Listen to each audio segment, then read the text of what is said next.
folks, and welcome to Subjective Thoughts.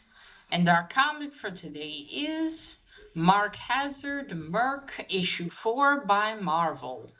Now there is murder, violence, shooting, guns, beating, legal troubles, and more violence. Oh, and explosions in this one. So if you are in any way squeamish, you have been warned. Also, spoilers. Alright, here's the team.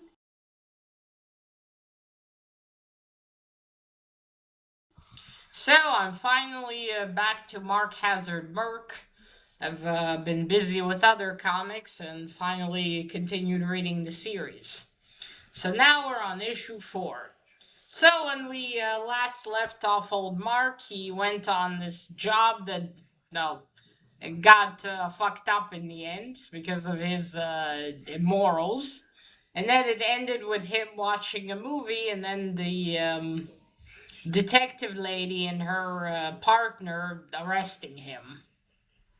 So that's what happened in the end of issue 3.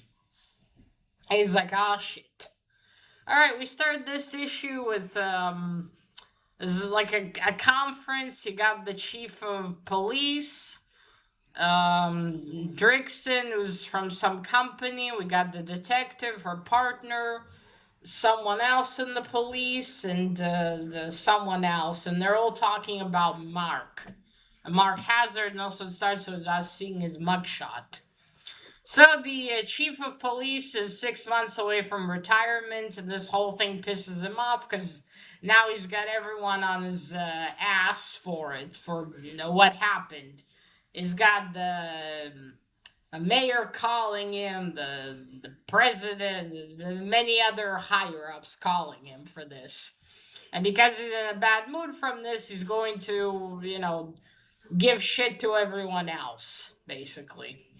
So the detective lady also gets now something on a record and things like that. So yeah, it's pretty shit all around, especially for poor Mark. So yeah, he couldn't believe that the detective lady trusted him and all of that. So that's that. Then we go on from that conference to 1 second. Okay.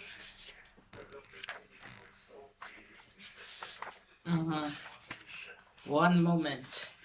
And then you got the detective lady thinking about all of this, and then that guy Dirkinson from this company, he's happy about the situation because he thinks, oh, now Mark has no choice.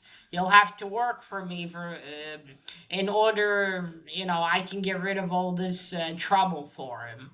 He's thinking, oh, I thought I'd come here and it'd be really tough to get him to work for me, and looks like it's going to be a piece of cake. So that's that. And then we go on to some law firm where this young lawyer was just, well, I finally graduated to being a partner and all of that, and he gets stuck with the Mark Hazzard case. I'm pretty sure that everyone gave it to him because they didn't want to have to deal with it. And they're like, oh, the rookie, we'll throw it on him, poor bastard. So yeah, he's now going to have to handle it. Then we go to jail. Mark is sleeping and he's dreaming how his ex-wife Joan is there and his son Scott and Joan's new husband. And how she's, saying to Mark, I always knew you were a disappointment. I'm glad I married a man like, forgot her husband's name already. Gordon, I believe it was.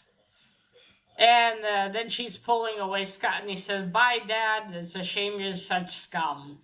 And then Gordon's dream is gloating, I have your wife, I have the kid.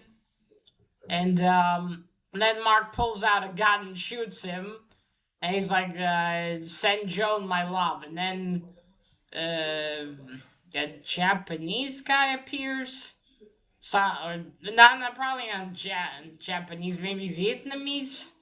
Anyway, an Asian man appears with a sword and he cuts through the bars of the prison cell.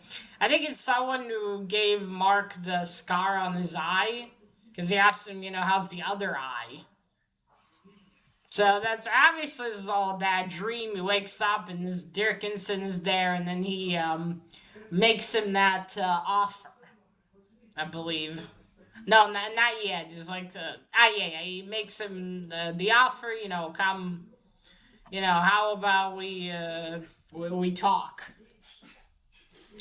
Then then we go to the so in this conference, there's this one police guy who's an Arab, and he's apparently belongs to the group of terrorists that in the previous issue, Mark was sent to deal to protect an Israeli congressman.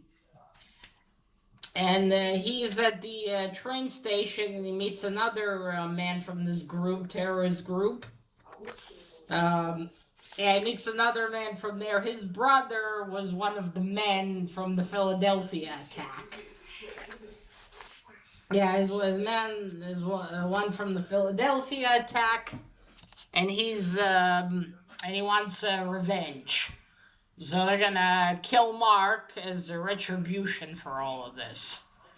So they meet there and on to their next part of the plan. So the first guy infiltrated the police. Then we go on to Mark. He leaves the prison. He's been bailed. $500,000. Someone bailed him out. And the lawyer's there with him, and he's, like Mr. Hazzard, you have to understand, there's nothing to scoff at that someone released you for such a large sum. Or not, it's $500,000 because it's $500,000, or maybe not. No, I think I'm wrong there. Anyway, I think the price is $500,000, or is a $250,000. A quarter. Fuck. I'm shit at math. Hey, let's say $500,000. And he's talking to him about it, and then they pass the guy who's waiting there smoking, and then he confronts Mark, and it's the detective lady's husband. He's like, because of you, she's going to have this on her record. She's had 3 days of deducted pay, and all that shit. And then the detective lady comes out saying to her husband, "Stop it, you're embarrassing me." And then she tells Mark, Mark, we're going to talk about this, but right now stay away from me, capiche? And they leave. And then also her husband knocks into the poor lawyer guy. And then that guy Dickinson arrives, and again, it gives Mark, talks to him about the offer. And Mark just leaves, and the lawyer asks, "Who was that, Mr. Hazzard?" And Mark's like, "The Tooth Fairy." Then later, he meets his son, Scott. Scott is walking dogs. And he's like, what's going on here? And he tells him, "Oh, I accidentally broke the neighbor's window. And, it's part of my punishment. Mom says I have to, do chores for them, be enslaved and walk the dogs." And Mark's like, "I hate to say it pains me, but your mother's right. You have to pay for your, take responsibilities for your choices." And his son said, "Well, it's easy for you to say, Dad. When you have a problem, you just shoot it." And Mark's like, "Oh, not a bad idea." And then, 1 second.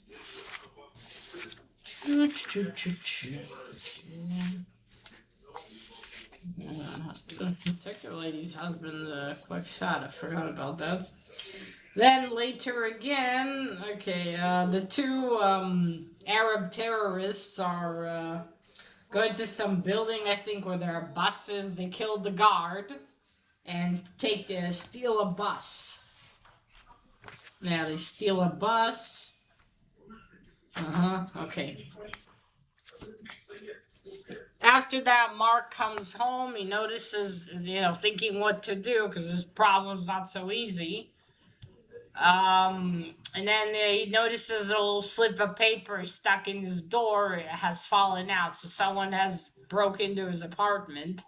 He opens the door, gun ready, but then someone's already holding a gun, and then Dirkinson's there, and he's, already prepared. He'd been rummaging through his stuff, found an old family photo, and he's like, cute family. And then again, he gives them the offer, and listen, you do this for us, you work, we'll get rid of all these problems, make sure this is erased from your record, we'll even help the detective lady, everything. And Mark's like, and if I don't, then I'll make sure to bury you. Dirkinson tells him. I think that was his name. I think so. And then he tells Mark, okay, you have, make the right choice. Here's a plane ticket. Meet me at midnight and wear something cute. Then he's left with, I think, the folder of the mission, the plane ticket, and his gun. And then Dirkinson and the other man that was with him leave. Then we go back to the two terrorists. They're gathering up everyone that's been involved in this. Luckily, not Mark's family.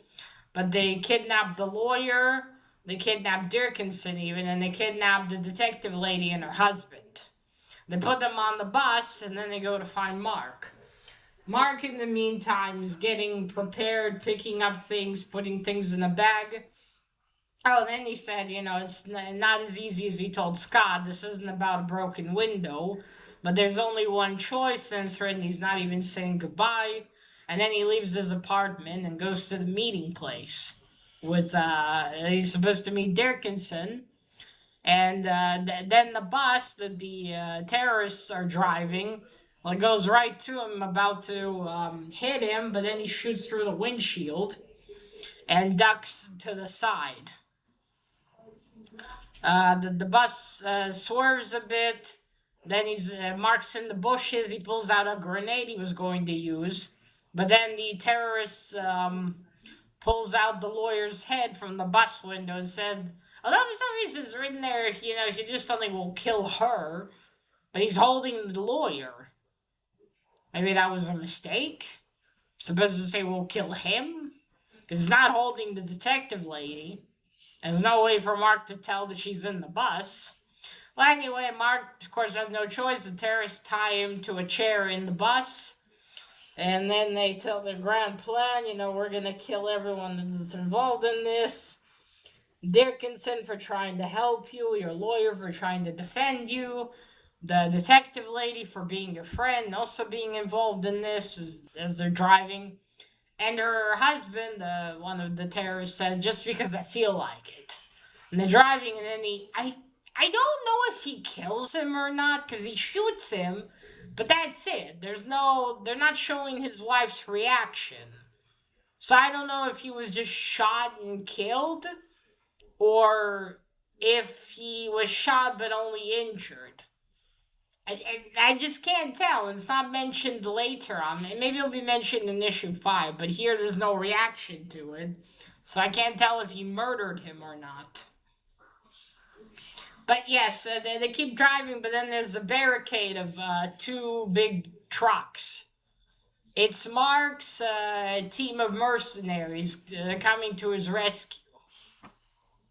So the terrorists are trying to avoid the buses.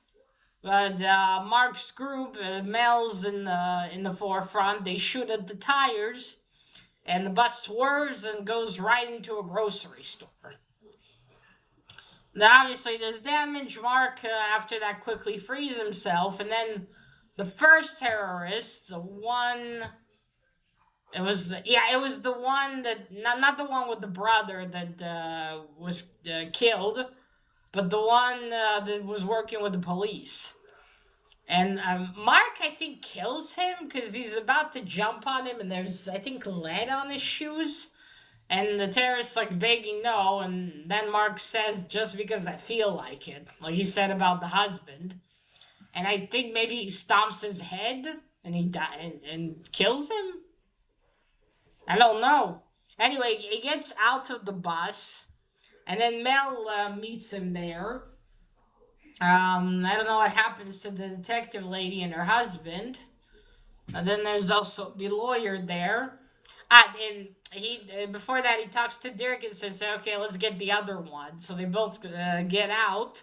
That's when Mel arrives and like, "Mark, you made one hell of a mess." And apparently, his other fellow mercenary, Treetop, is the one that paid for his bail to get all this sorted.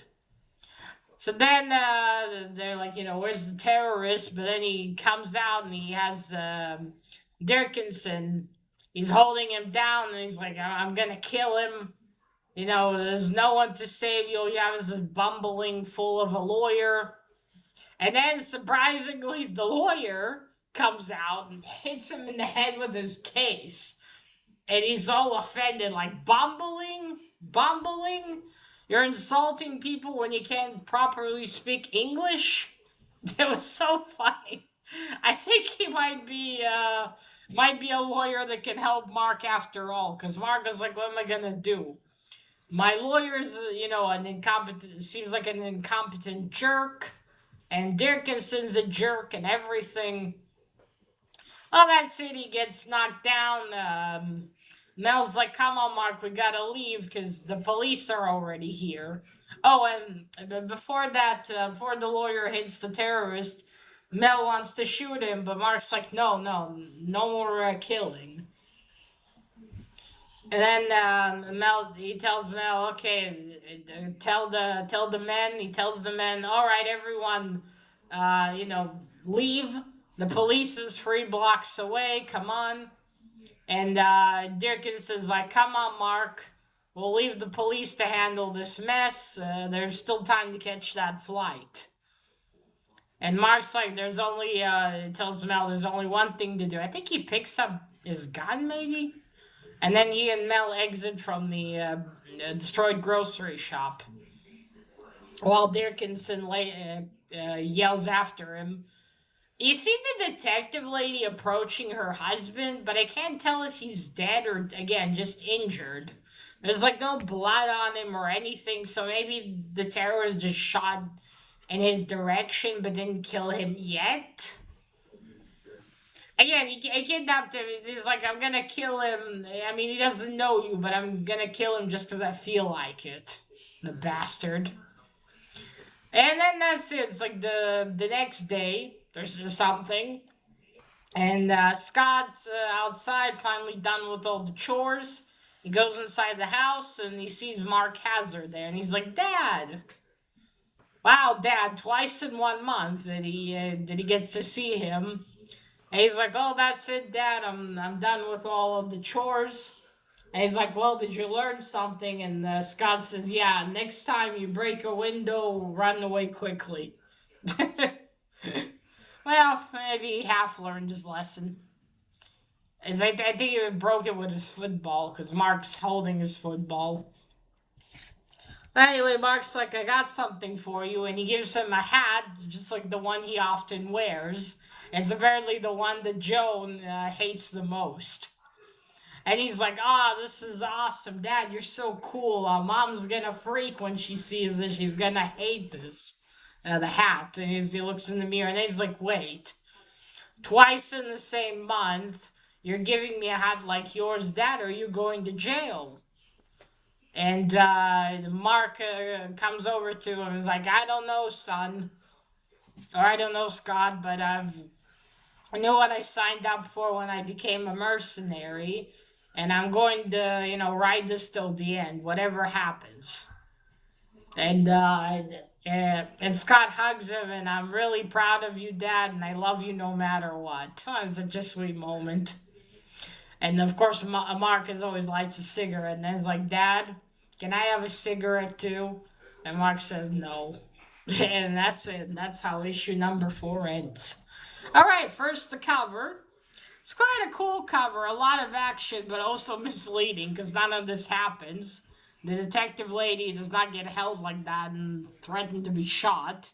Maybe that's supposed to be like the lawyer guy, perhaps? I don't know. But yeah, that's not how it happens. But still, it looks really cool. Good art. So you see, there's Mark's mug shots. Here they are recounting everything. That's the detective lady. That's the chief. There's the Arab terrorist guy in green.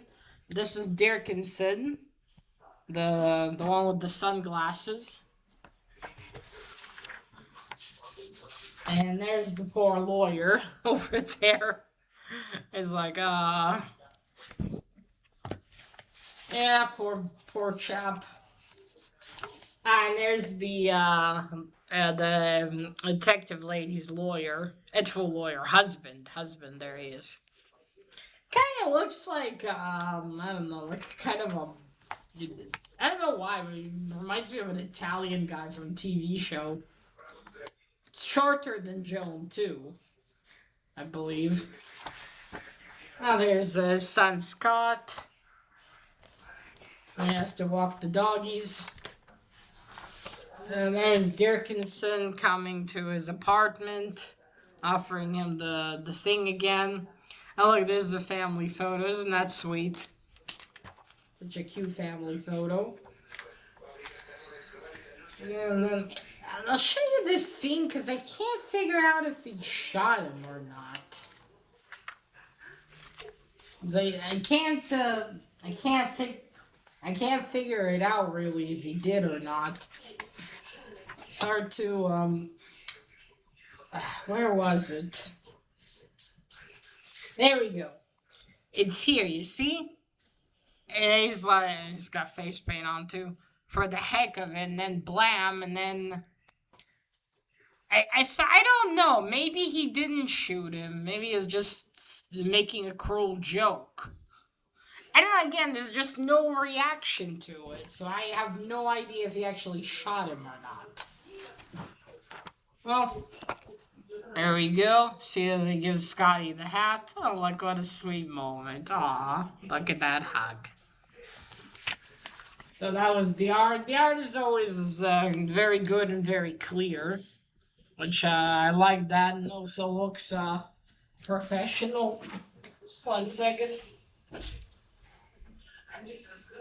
Alright, so that was issue 4.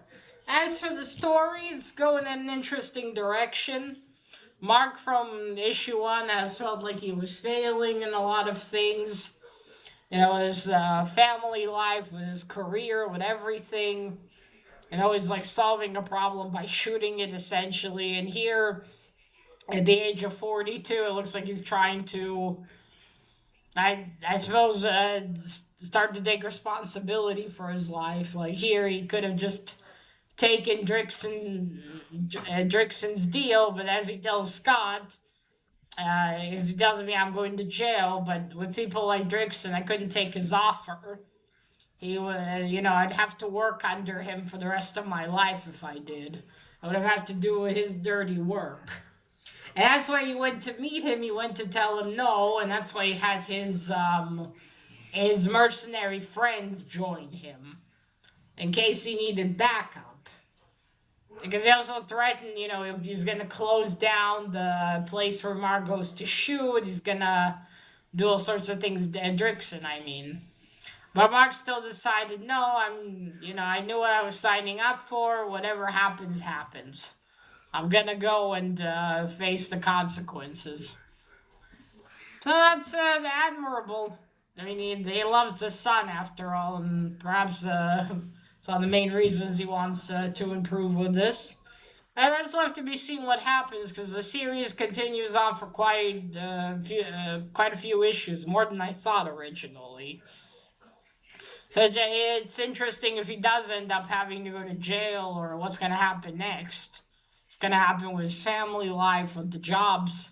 And if he is released, not released, if he doesn't have to go to jail, what's he going to do next, really?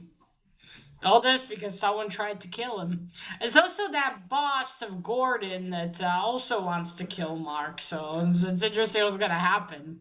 I wonder if in the end this is going to end up with Joan and him getting back together, maybe? Even though she's remarried, so maybe not.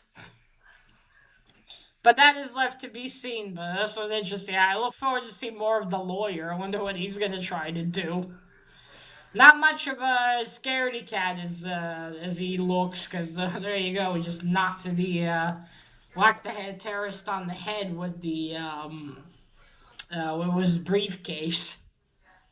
So yeah, a bit stuttery, but definitely not a coward.